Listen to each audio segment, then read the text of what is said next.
Усё мае свой пачатак і канец. У людзей гэта нараджэнне і смерць, у дня раніца і ноч, світанне і заход сонца. А што з годам? Другі месяц зімы пачатак, а першы месяц зімы гэта канец? Чаму так? І адкуль гэта ўзялося? Пагадзіцеся, што было б лягічна святкаваць Новы год у весну, а не ўзімку. Вясна больш нагадвае пачатак прыроднага цыклу. Гэта заўважалі многія народы свету і здаўна адзначалі наступленне Новага году на пачатку вясны, бо ў гэты час сонечны дзень пачынае панаваць над цемрай, а прырода абуджацца. Але ў адзін момант усё змянілася. Як жа нудна зімою. 10-ы раз перачытваю адну і тую ж кніжку. Пайсці бы на нейкую вечарыну. Пракопе, а як там у нас і з святамі і нарадзінамі ў бліжэйшы час? Бліжэйшыя тыдні, спадару, нічога цікавага няма, а Новы год толькі вясной. Ат, халера, ніякай радасці зімою. А што калі... Пракопе, рыхтуй загад. Цяпер будзе Новы год 1 студзеня. А што, так можна было? У першым календары старажытных рымлянаў было ўсяго 10 месяцаў, а год пачынаўся з вясны, з сакавіка. Дакладней, па-лацінску сакавік завецца Марціус, ад бога Марса.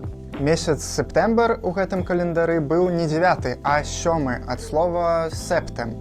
Октобр ад окто 8 месяц, новембр ад новем 9 і дэцэмбр ад дэцэм 10. Толькі пазней, у часы Рымскай рэспублікі дадаліся яшчэ 2 месяцы януарыус і фебруарыус, якія сталі апошнімі ў годзе. Чаму ж рымляне перанеслі пачатак году на януарыус?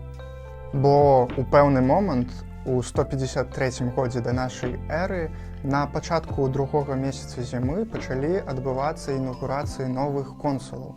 Гэта ў той час найвышэйшая палітычная пасада. І рымлянам было важна сінхранізаваць палітычны цыкл з каляндарным. Ужо афіцыйна пачатак году 1 студзеня замацаваў Юлій Цэзар у 45 годзе да нашай эры.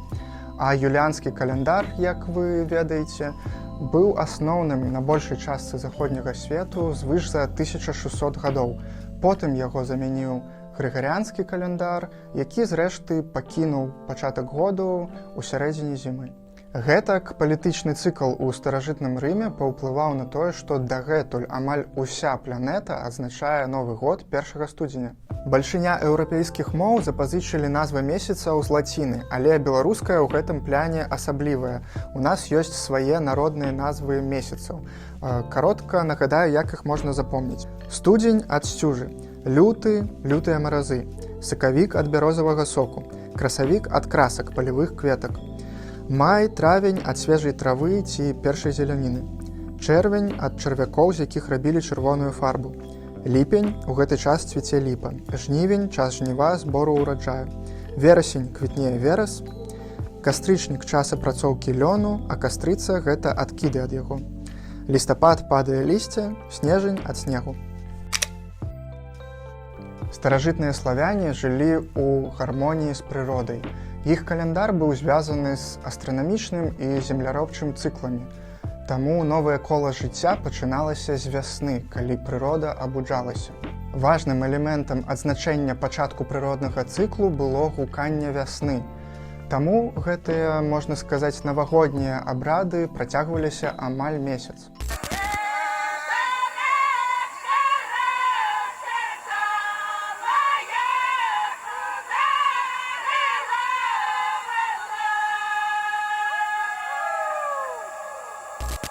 Летняе сонцастаянне таксама магло ўважацца пачаткам новага цыклу, бо тады сонца дасягала свайго піку. У гэты час святкавалі купаллі, ладзілі абрады ачышчэння агнём і вадой.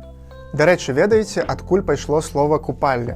Не ад купацца, а хутчэй за ўсё ад славянскага кораня куп, ад словаў купець, купаць, што значыць гарэць, тлець, ачышчаць агнём. Таму на купалле і скачуць цераз вогнішча, каб пазбыцца грэхоў. Цікавы факт, каб пазбыцца грэхоў у наш сучасны век, можна проста падпісацца на гэты канал. Жартую, вядома, трэба яшчэ і паставіць падабайку і напісаць каментар. А яшчэ можна падпісацца на Patreon ці Buy Me a Coffee. Всё, я не хочу гэта больш казаць. Таксама ад паганскіх часоў нашыя продкі адзначалі каляды. У канцы снежня, пачатку студзеня, калі ночы пачыналі скарачацца, што ўспрымалася як аднаўленне жыцця. Уважалася, што на зімовае сонцастаянне нараджалася новае сонца, або, паводле іншай версіі, яно вызвалялася з палону цёмных сілаў. На каляды нельга было рабіць ніякае працы, можна было толькі весяліцца, каб падтрымаць сілы святла сваім настроем ды задорам. Нагадваю, што пад кожным выпускам у нас адбываецца конкурс на найлепшы каментар. І пад мінулым выпускам перамог вось гэты каментар ад White Ruthenian. White Ruthenian, калі ласка, напішы мне ў Instagram або на пошту на пачатку было слова. Пасля ж прыняцця хрысціянства ў X стагоддзі славянскія землі паступова пераходзілі на царкоўны календар візантыйскага стылю, паводле якога год пачынаўся 1 верасня, а не вясной. Але ўжо праз некалькі стагоддзяў у Вялікім княстве літоўскім афіцыйна прынялі 1 студзеня як пачатак году. Праўда, людзі доўга звыкаліся з новай датай, і толькі ў 16 стагоддзі традыцыя адзначаць Новы год 1 студзеня увайшла ў жыццё. Дарэчы, што да 16 стагоддзя. А ці ведалі вы, што нашыя продкі самыя першыя перайшлі на грыгарыанскі календар у 1582 годзе, разам з Партугаліяй, Гішпаніяй і папскай дзяржавай. Як мы памятаем, 1600 гадоў амаль усе карысталіся юліанскім календаром. У ім было 365 дзён, і кожныя 4 гады яшчэ дадаваўся адзін дзень. Дарэчы, гэты год па-беларуску называецца пераступны. Але аднойчы астраномы заўважылі, што юліанскі календар апярэджвае сонечны год на 11 хвілін. І гэтыя 11 хвілін за 1600 гадоў дадалі лішнія 10 дзён. Таму для таго, каб выправіць недакладнасць, узнікла ідэя правесці календарную рэформу. І яна адбылася пры папу рымскім Рыгору XIII, які, мажліва, браў беспасярэдні ўдзел у стварэнні новага календара. А кароль Рэчы Паспалітай Стэфан Баторы проста вельмі цікавіўся астраноміяй і календарнай рэформай. Таму Рэч Паспалітая і ВКЛ у яе складзе першая разам з Партугаліяй, Гішпаніяй і папскай дзяржавай перайшла на грыгарыанскі календар 15 лютага 1582 году. Але важна памятаць, што па кожнай заваёве маскоўскім царствам ці расійскай імперыяй нашых земляў расейцы вярталі нас да юліанскага календару. Таму канчаткова мы перайшлі на грыгарыанскі календар толькі пры савецкай уладзе. І вы ведаеце, што ўсе гэтыя стагоддзі праваслаўныя беларусы жылі крыху паралельным жыццём, адзначаючы святы паводле юліанскага календару. Адсюль бярэцца і стары Новы год 13 студзеня, і Раство пасля Новага году, і 2 вялікадні. Юліанскі календар працягвае апярэджваць сонечны год, і прыкладна кожныя 128 гадоў абганяе рэальнасць на адзін лішні дзень. Цікава паглядзець, ці паўплывае гэта на атмасферу святаў, бо яны будуць адзначацца ўжо ў зусім іншы час. Ну што, суседзе, ты да мяне хадзіў на каталіцкае Раство, цяпер я да цябе прыйшоў на праваслаўнае. Дзіўнае вы, вядома, святкаваць Раство вясной, але ну што ж зрабіць? Ты расслабся, ты астыгні, вось паеш халадніку, ці можа адразу марозіва хочаш? Добра, а куды падарунак пакласці? А вось там каля слоіка з сокам пад святочную бярозу. Пад бярозу? А што, ялінкі не было? Ялінку? Ды не, мы нядаўна яе выкінулі, паўгоду стаяла пасля купальні. Хто што б не казаў, але беларусы ўсю гісторыю былі талерантнымі да іншых рэлігій. Пры ўсёй рознасці праваслаўных, каталікоў, уніятаў, пратэстантаў, мусульман, габрэяў і іншых у нас ніколі не было рэлігійных войн. Стагоддзі супольнага жыцця навучылі, што трэба паважаць веру суседа. Таму ў нас пашыраная традыцыя разам адзначаць святы і каталіцкія, і праваслаўныя. Дзеля таго у нас 2 раствы, 2 новыя гады, 2 вялікадні і шмат чаго іншага.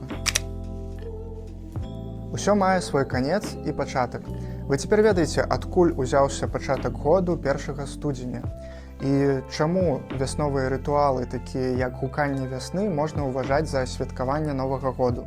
Цікава, як з першага погляду выпадковыя і далёкія падзеі, як дзень уступлення рымскіх консулаў на пасаду, могуць уплываць на наш сённяшні час. Для мяне важна ведаць вытокі і адкуль усё ўзялося, бо толькі ведаючы гэта, можна зразумець сённяшні дзень і рухацца наперад.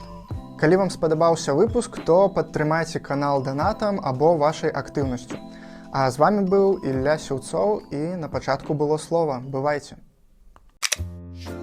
Асобная падзяка спонсорам канала Івану Бахціну, Валерію Чудовічу, Владиславу Лапко, Дмітрію Судніку, Еліс, Cat No. 3, Данілу Вашкевічу, Мова Неўрова, Технодік, Хакерспейс, Назви не будзе, Паўлу Таборову, Жанне Гаравенко, Крысціне Кавалеўскай, Вяча Мэй, Александру, Наташы і Ай прачытайце. Каб трапіць у наступнае відэа, станавіцеся спонсорам канала на Патрыёне ці Buy Me a Coffee.